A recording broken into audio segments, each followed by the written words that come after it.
ప్రియమైన వాళ్ళారా, బాగున్నారా? మరొక వచనం ధ్యానించుకున్నాం. ఆదికాండము 7:16.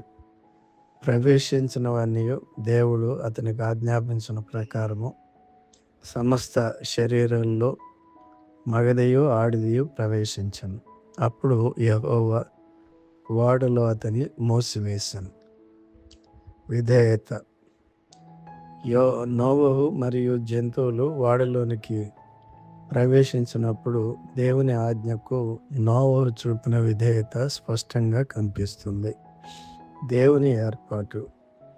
నోవహు మరియు ఓడలో ఉన్న జీవుల పట్ల దేవుని ఏర్పాటు మరియు శ్రద్ధను ఈ వచనం స్పష్టం చేస్తుంది. భద్రత నిమిత్తము ఓడలో అతని మూసివేయుట.